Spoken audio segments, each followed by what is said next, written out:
नमस्कार welcome to simple cooking. आज आम बनवा जाऊँचे बंधाकोबी कटलेट। से 1 कप बंधाकोबी और 2टा पियाज मुझे काटिक रखी। 1 कप कॉर्नफ्लावर, 1 टेबल स्पून बेसन, 1 टीस्पून भजा जीरा लंका गुंड, स्वाद अनुसार लुण और 1/4 टीस्पून फूड कलर नहीं, red food colour, half tea spoon हलदी नहीं। सब सामग्री को गोटे गोटे जगार नहीं जाइए और अल्प पानी दे आम गोलैदबा।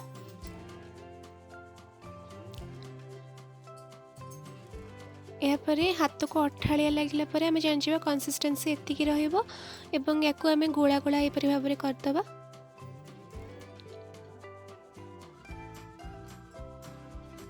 देखो सब जाक मुझे गोला गोला करके रखीदे। आम गोटे कड़े मीडियम फ्लेम रे तेल गरम करनबा। तेल गरम हो सारापर आम कटलेट गुड़ी को जो गोला गोला करके रखी आम गोटे गोटे कर पकेबा एवं गैस रो फ्लेम को लो करनबा। द्वारा कटलेट ऊपर क्रिस्पी हो भीतर भल भाव में सीझी।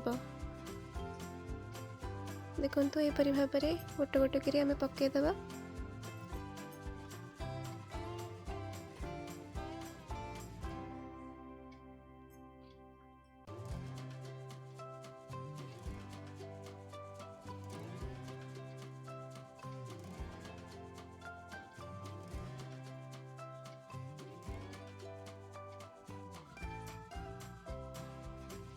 कटलेट्र गोटे पट साइड हो गले आर पटटा को यहपरी भाव में आम उल्टैदबा।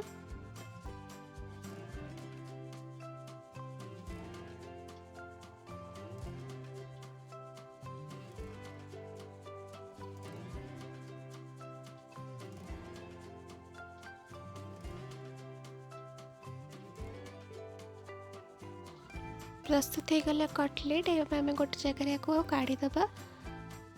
या आप चिली सॉस, टोमेटो सॉस और धनिया चटनी सहित खाईपर। निश्चय इवनिंग टाइम रे बन खातु। देखो केते टेस्टी और क्रिस्पी देखा जाउछि। वीडियोटी भल लगे प्लीज़ लाइक शेयर और सब्सक्राइब करेंगे। Thank you for watching.